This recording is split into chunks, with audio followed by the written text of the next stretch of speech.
طيب الله نعم. يحفظكم. نبدأ إن شاء الله. نبدأ بإذن الله. بسم الله والحمد لله والصلاة والسلام على رسول الله وعلى آله وصحبه ومن استنى بسنته واهتدى بهديه إلى يوم الدين. أما بعد، فيقول النبي صلى الله عليه وسلم: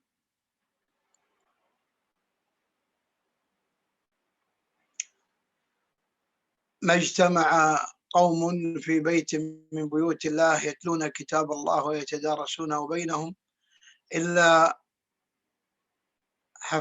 نزلت عليهم الرحمة وحفتهم الملائكة وغشيتهم السكينة وذكرهم الله عز وجل في من عنده. The Prophet ﷺ says in the hadith that there'll be no group of people who may gather in one place in a masjid, the house of the houses of Allah, and of course, if not a house, then if not a masjid, then in a place which they gather only for the purpose of remembrance of Allah the Almighty, seeking the knowledge and learning the deen.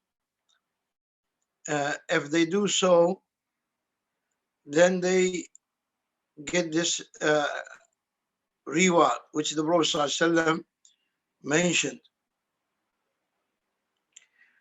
And it is a great reward. As he ﷺ said, mentioning three main prizes or gifts for such people. Why? Because they only gather to seek the knowledge and awareness of their religion, of how to worship Allah. So Isa said, any group of people that assemble in one of the houses of Allah to recite the book of Allah, learning and teaching it, meaning the knowledge in it, tranquility will descend upon them, mercy will engulf them, angels will surround them, and Allah will make mention of them to those and His proximity, meaning the angels. So we hope and we ask Allah Ta'ala to make us from those people who He Subhanahu wa Ta'ala loves and mention before the angels. Wallahu Ta'ala a'lam.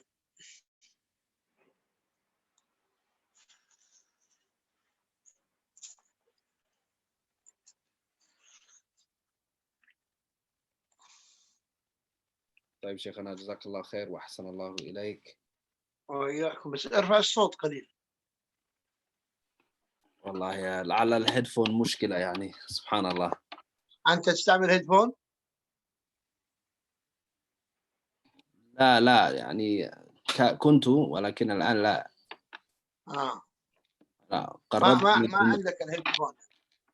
عندي، ولكن طيب عندي هيدفون آخر أستعمله الآن. لحظة عشان يكون الصوت واضح إن شاء الله.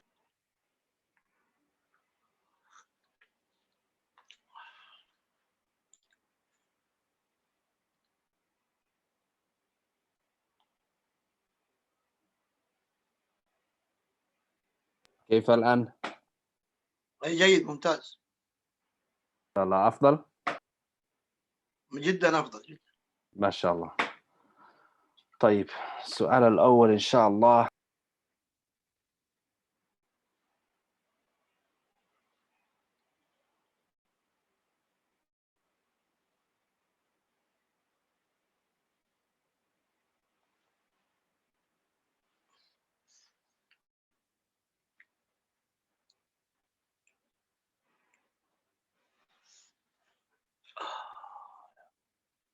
طيب بارك الله فيك. Question says, sister's asking, I was born and grown up into a Muslim household. Sunni, alhamdulillah.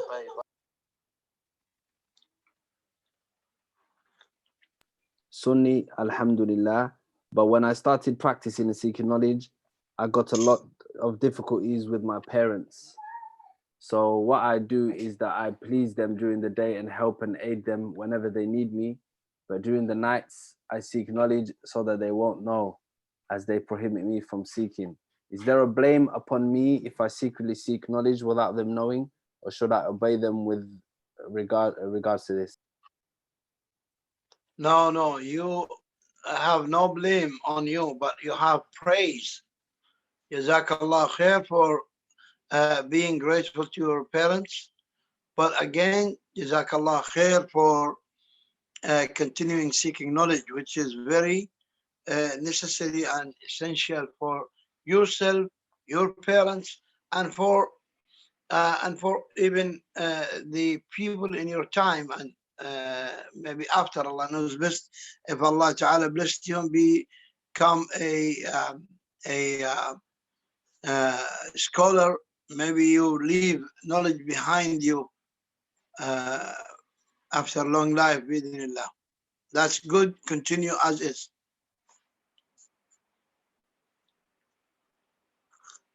Jazakallahu khairan. طبعا sorry, يعني the proof for what I said is the hadith of the ghulam, of the young lad, and the story of the people of Nimrud, that king who يعني used to ask people to worship him. And then that young boy was selected by the king to inherit the knowledge of the sorcerer, the magician, that the king used to use in supporting his power. But the boy, when he was sent from his home to the magician, on the way he passed by a priest who was worshipping in his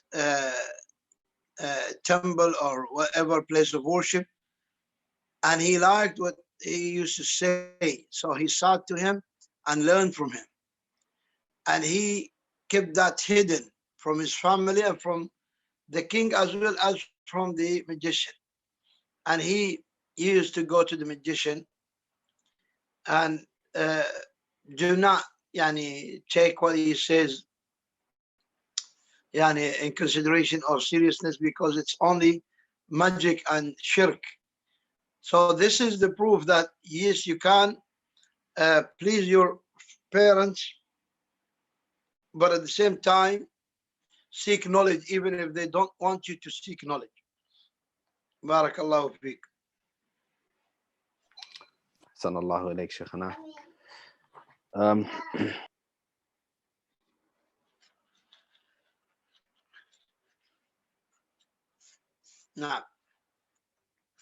Now, questioner says, Shaykh, lemon, honey, and black seed. Now, lemon, honey, and black seed drink. Is warm water added to this? La, normal, no water at all. Just one lemon with 1 tablespoon honey and 1 teaspoon black seed, and mix them and drink them. No water at all.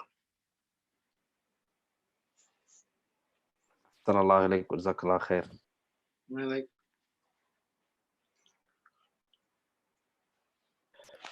Next question is asking, sister's asking, if I'm self-employed, do I have to pay all my tax and show all of my income, or can I hide my tax, which people do?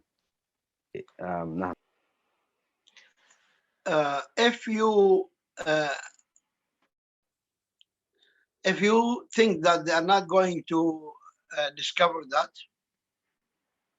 then you can hide, no problem. But if there is any possibility of that they can discover, then you need to think of it.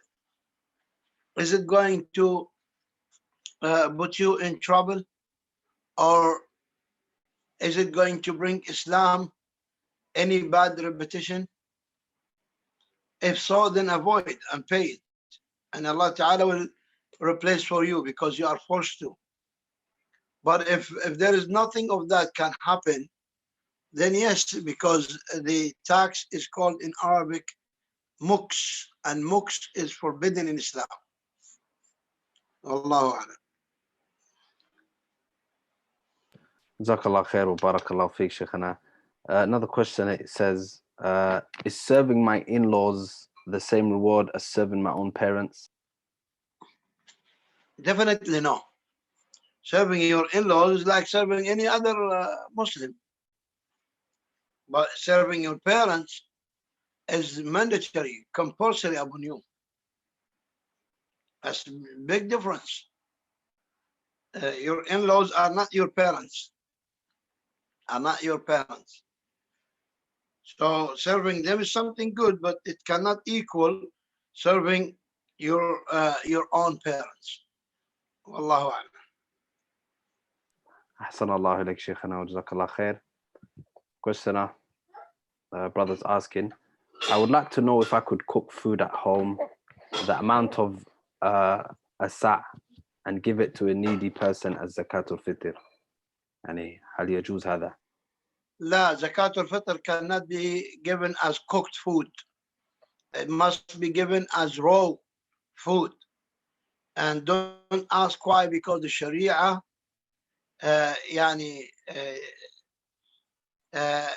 decided what to do, when, and how, without asking why. And it's like, for example, Salatul Fajr. Why 2 rak'at? Why not 3 like Maghrib? Although Maghrib is end of the day, Fajr is beginning of the day, we cannot ask these questions. Allah told us that it's part of the test. So the Prophet ﷺ, as in the hadith of Ibn Umar, said that it is only of these 7 qualities of food, and the ulama said, by looking into this hadith, we know that it is from the food that can be stored for periods, like the grains, raisins, dates, and like the barley, and like that. Something that can be stored. But cooked food cannot be stored. And even meat. Of course, 1 sa' of grains does not equal in cost 1 kg of meat, of lamb. But yet you cannot even give zakat al-fitr as 1 complete goat to a miskin. That does not, is not considered to be zakat al-fitr. You have to give it as Rasulullah said, sa'am min tamr, sa'am min zabib, sa'am min aqid, sa'am min bur, sa'am min sha'ir, like that. Wallahu a'lam. Ahsan Allah ilayk, jazakallah khair. Question, does hijrah need permission from parents? Hijrah does not need permission, but where is the hijrah? How can you do hijrah today?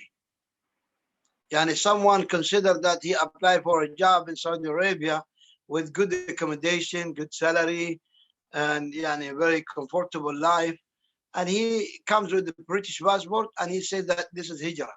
This is not hijrah. This is not hijrah. This is something good to go and live amongst Muslims, but this is not hijrah. Hijrah is to cut relations with that land and with those people. Finish. Khalas. You don't go back there. If you are carrying their passport, you're going to go there. If you are here with the work permit, you're going to leave one day. So this is not hijrah. But if you are originally from a Muslim country and you want to go do hijrah to that country, then that is a great thing, and this does not need any permission. You can go, even if they don't allow you to, because This is right of Allah and this is right of parents. Right of parents cannot precede right of Allah. But again, it's not going to yani, any of these rich countries and say that, oh, yani going with working permit and say that, oh, I'm doing hijrah. This is not hijrah. This is not hijrah. Naam, wallahu a'lam. Jazakallah khairan, Shaykhana. Questioner says, when taking knowledge from someone regarding hadiths, etc., should we take from one school of thought or can we follow others too? If you mean take knowledge of hadith, that yani you want to be specialist in the science of hadith, like the mustalah and jarh ta'deel and like that, then yes, of course, you need to stick to one school of thought so you can understand. Because if you keep bouncing here and there in the beginning, especially, you're going to get lost. But if you mean you want to learn the fiqh of ahadith, you don't want to be specialist in the science of hadith, to be kind of analyzer of sahih and da'if. You don't want to be such a scholar, but you want to be a scholar who can have the fiqh of the hadith. Then yes, definitely that's obligatory upon you to take from different thoughts, different school of thoughts, because by that, wherever the proof is found, you have to go to it and take it. Okay, and there is other thing. Maybe the two different opinions take proof of one similar hadith, same hadith. Here you need, but this needs to be preceded by lots of studies of basics of Arabic language, fiqh, usul al-fiqh, tafsir, like that. You have to have the material for that. You cannot just come and just take any book and say, I want to study this upon madhab Abu Hanifa or madhab Malik or madhab Shafi'i. That doesn't work like that. First, you have to learn the principles. You have to learn the principles of this madhab and how they extract the rulings from the evidences. That is essential. Essential if you want to be a faqih. If you want to be a muhaddith, that's another thing. And in both, you have to have the basics, the Arabic language, and you have to study it in Arabic. Don't study Arabic language and then take the translation of Sahih al-Bukhari. That's incorrect at all. Incorrect at all. You have to take it in Arabic. Naam, wallahu a'lam. Jazakallah khair, Shaykhana. Brother here is asking, how can I boost Iman and make most of Ramadan whilst on menses? What acts of worship can I do? Can I read with gloves? Or is asking on behalf of a sister? The best is dhikrullah. Best is dhikrullah. If you can, as long as you are awake, keep your tongue busy with dhikr.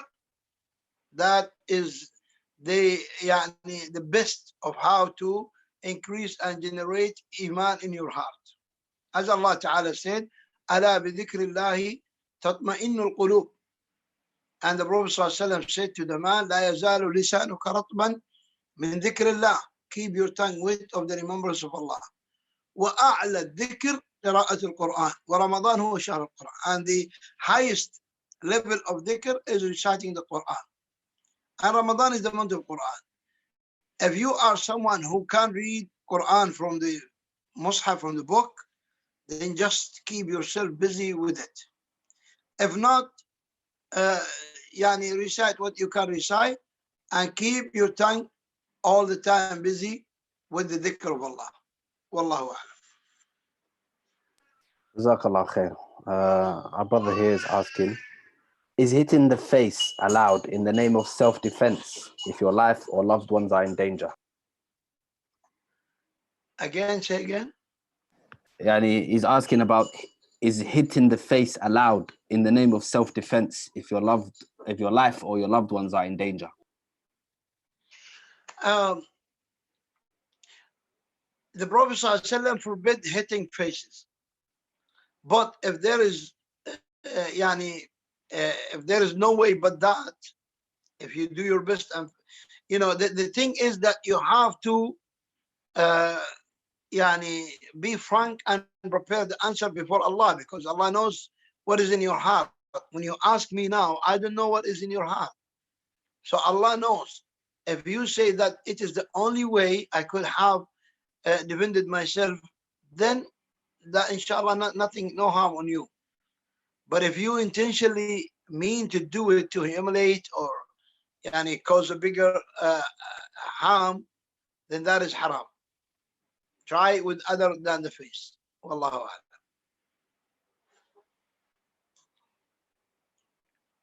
Jazakallah khair, Shaykhana. Another question. If I'm listening to a recital of the Quran, can I recite with him at the same time? Or do I wait till he's done and then repeat what he has finished just so I can practice my recitation? Is it allowed? If you are listening to get the tadabbur, then no, you should just listen. The Prophet ﷺ was memorizing the Quran, and he told Ibn Mas'ud to recite before him. But Ibn Mas'ud never said that I hear them repeating the ayat. He was just focusing on listening. And then he said, enough. So Ibn Mas'ud raised his head and saw him, his tears coming off his eyes. So that means he got his heart softened and affected with the ayat. And if you want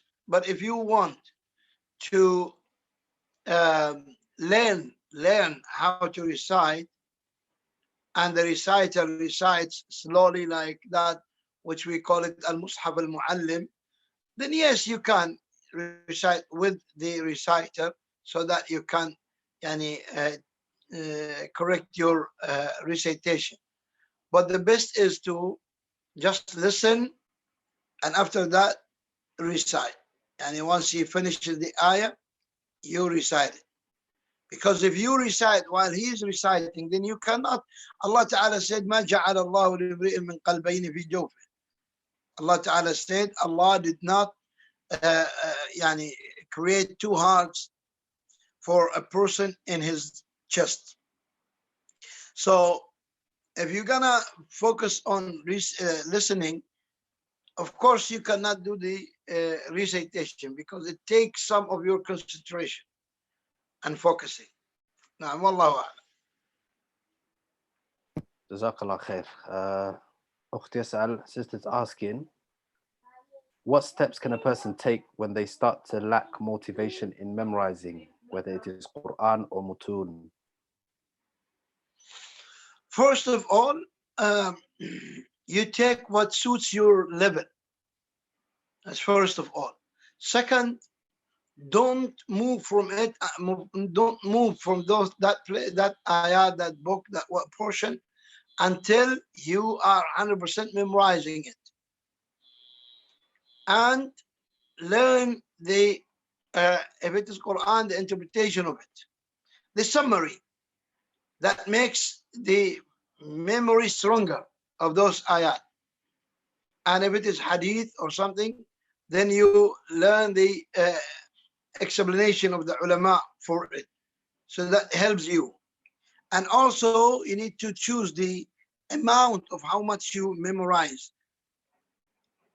Don't take more than your capability of memorization, because this is different from one person to another.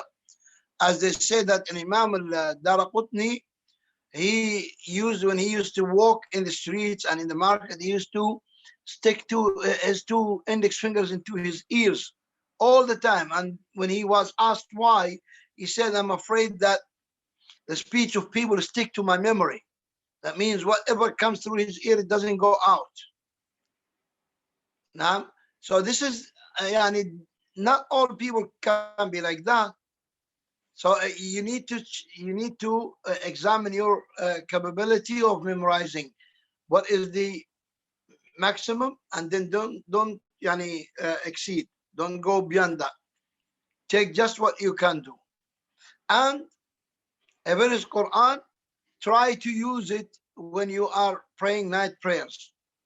So that makes it, inshallah ta'ala, stay for ever, bi'idhnillah. Wallahu a'lam.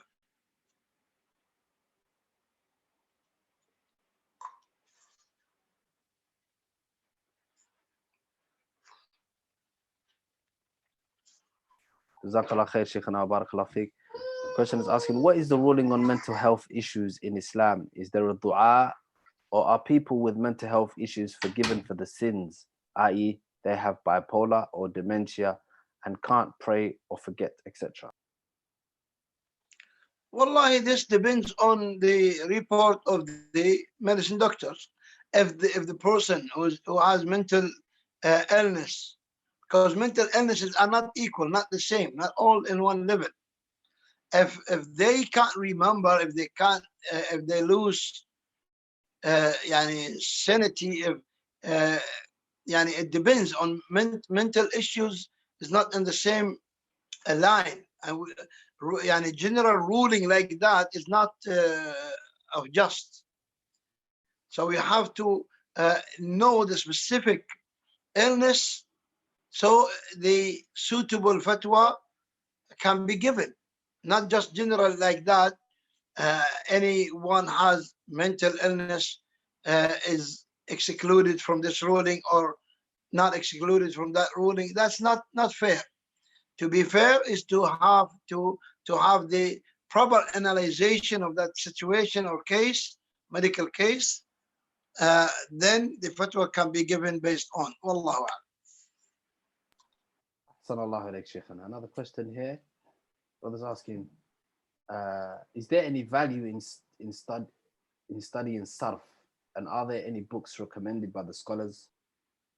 Wallahi, of course, sarf is one of the sciences of Arabic language, and sarf is a main key for understanding the Arabic language mainly, and the Quran specifically.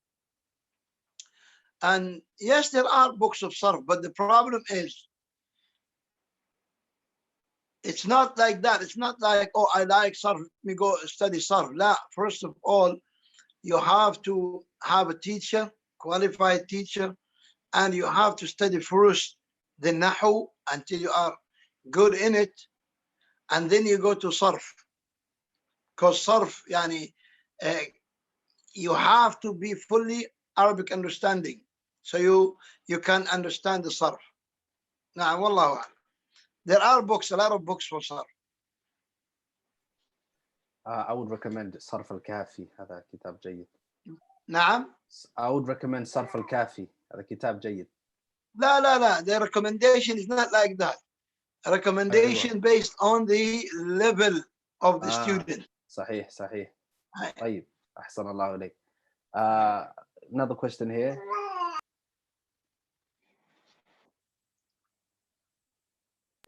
What can a person do if they keep losing khushu' during their voluntary prayer, such as Taraweeh, because all they can think about is seeking knowledge and getting studying done? Wallah, you need to struggle, because it's all the ulama have this thing. We are human, and we have enemy who we don't see, and he comes and try to destroy whatever work we can do. So khushu' is not something that guaranteed all the time you have, but you need to struggle for khushu'. You need to struggle for it. You need to struggle with yourself to make it khushu'. So first of all, you come to salah clearing all mind from anything related to dunya, meaning you have to make the decision that as this period, like when you go to sleep, if you have any worries, you cannot sleep. You cannot sleep except if you get very, very, very, very, very tired. Then automatically the body will collapse. That means this type of sleep, you don't enjoy it because it's only the need of the body. Now, when you go to the salah with the tarawih or any salah, if you don't struggle, that means you are doing only what is yani, recommended from you, but you are not matching what you want, which is the full benefit of salah. And on top of that is the khushu'. Why? Because you don't struggle. You have to struggle. Focus on the Quran and think of the ayat, the meanings, and how it relates to your life. Yani, for example, when Allah Ta'ala says, for example, yani, I give for example, وَقُلْ لِلْمُؤْمِنِينَ يَغُضُّوا مِنْ أَبْصَارِهِمْ. Now, if you now think of this ayah and you yani see how weak you are in regard to lowering your gaze, then of course if you are now having if you want to struggle, then you have to bring to memory those sins that you committed by looking, and then you have this type of effect on your heart, which is called the khushu', which is called the khushu'. Now, and the khushu' means that the whole body cooperate and call yani each part to submit to Allah the Almighty and become yani become soft and become sorry for all what you have done, all the shortcomings that you have shown, and like that. So the khushu' is a result of struggling yourself in salah by focusing on the Quran and even on the adhkar. When you say Allahu Akbar, you need not to make it only a sentence said Allahu Akbar. No, you need to think of it and think why Allah said Allahu Akbar, and Akbar from what? You know what I mean? When you say Sami Allahu liman hamida, what does that mean? You have to learn what it means so you can have the softening of your heart and the khushu'. If you don't know what Sami Allahu liman hamidah mean, and if you just say it like many Arabs, they know the meaning but they don't focus on it.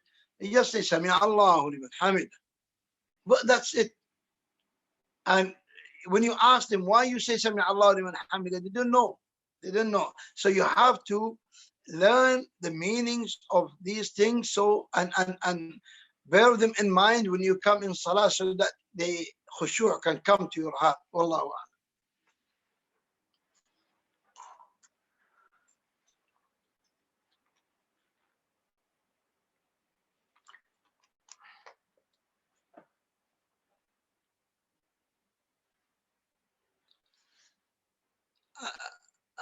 أنت هناك؟ ايوه نعم، ما سمعت السؤال. تكلمت. ما سمعت الجواب؟ لا سألت السؤال ما سمعت، لعل هيدفون لا يشغل. فالسؤال ايوه السؤال يعني ركعتين لصلاة الشكر، هل هذا يعني يجوز؟ is it permissible to pray 2 ركع الشكر؟ الشكر له سجود، له سجود جاء في الحديث. In the hadith that when the Prophet ﷺ ever had any ni'mah newly given to him, or any news of goodness that he receives, then he goes for sujood al-shukr, and it is only one sujood, one sajda, and it does not require what the normal sujood in salah requires. No, neither tahara, purity, nor istiqbal qibla, nothing. But 2 rak'ah sujood, 2 rak'ah shukr, some of al-ilm said that he prays 2 rak'at. But I can't remember now any dalil for that. Wallahu a'lam. Jazakallah khair, Shaykhana. Question is asking, is khushu' a pillar of the salah? Because Allah says those who are successful are those who pray with khushu'. Khushu' of 2 levels. One, which is a pillar of salah. And the second is not a pillar of salah, but it is yani a result of salah. 1 second.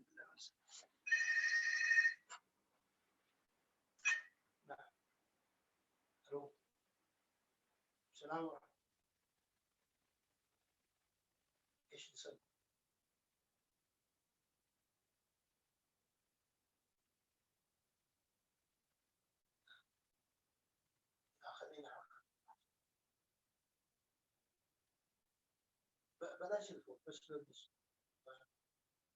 السلطه لا بدون الفول بدخل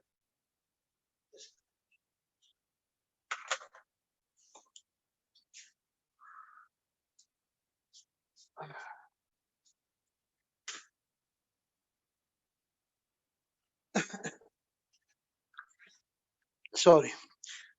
So the khushu' is of 2 levels, as we said. One is mandatory. That means you have to focus in your salah. You have to focus on your salah. Yani you cannot get into salah, Allahu Akbar, and you intend to think of something else. As I think Ibn al-Jawzi or someone said that there was a problem in their time, and yani I can't remember the story very well, but and I will mention it with the meaning of it. And they got confused with a no. There was a confusion in that prayer. The Imam prayed 4 rak'at or 3 rak'at. They all were confused except for one. One person was so sure that the Imam had only done 3 rak'at. They said to him, MashaAllah, from where this khushu'? How come you the only one who know? He said, it's not khushu', but because I have 4 shops. And usually in each rak'ah, I calculate and think of how much I made this day in this shop, and in the second rak'ah this shop, and the third rak'ah this shop. So I did not have the calculation of the 4th shop. So that means you have done 3. And subhanallah, by this they thought that he has khushu', the preferable khushu', the complete, the perfect. But in reality, he did not even have the mandatory khushu', the basic khushu'. He did not have, because he comes to salah with the intention to have some time to calculate his business. Subhanallah. So you have to come to salah with the intention to focus, with the intention to with the understanding that you are standing before Allah the Almighty. And that is what the Prophet ﷺ said in the hadith of Jibreel, hadith of al-Iman, al-Islam, al-Iman, al-Ihsan. He said, al-Ihsan, أن تعبد الله كأنك تراه. That is the perfect khushu'. The perfect khushu'. فإن لم تكن تراه فإنه يراك. That's the mandatory khushu'.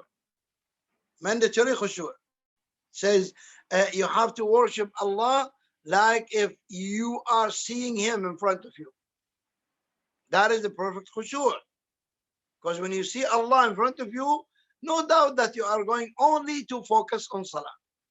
And then the Prophet ﷺ said, as if you can't see him, which is the reality, then at least minimum go to the mandatory level of khushu', which is bear in mind that he sees you, he knows. Wallahu a'lam.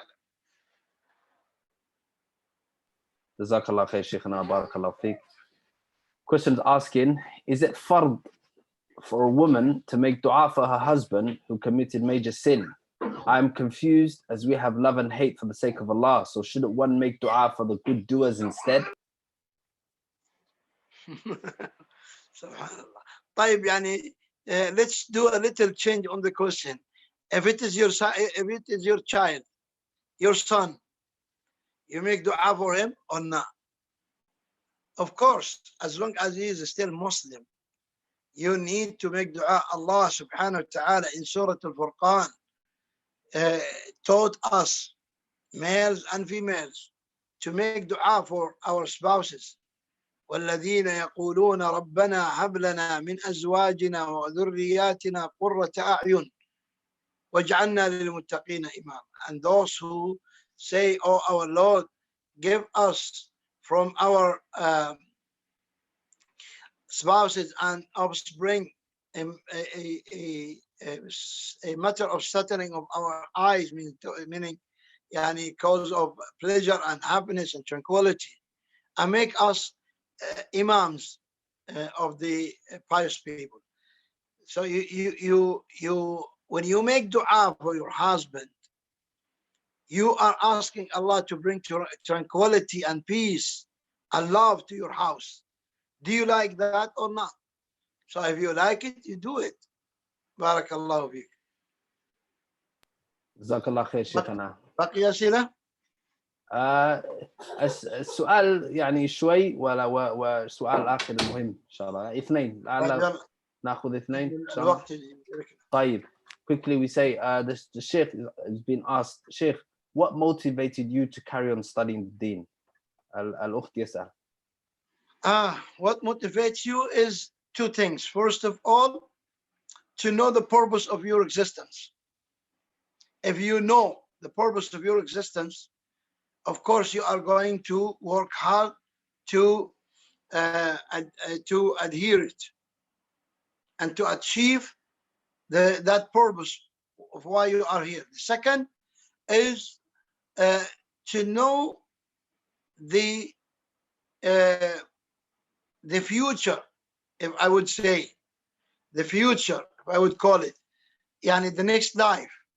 If you know it very well, then you will never ever stop seeking knowledge, because the more knowledge you gain, the better way of worship you perform, and the higher rank in Jannah you go, because Allah Ta'ala said in Surah Ali Imran,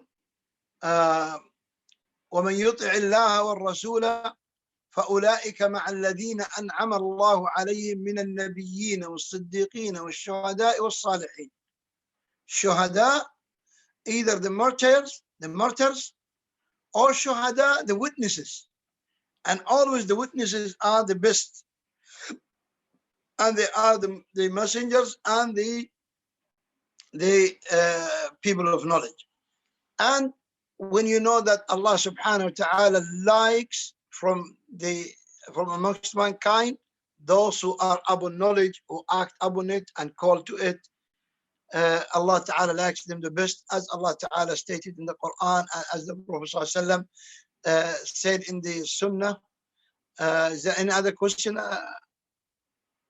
آخر سؤال فقط بالنسبة إلى هل عندك يعني قناة للدروس و he's mentioning, he says, is there lessons on books that are complete? Yes. The one site I found, a lot of lessons are missing.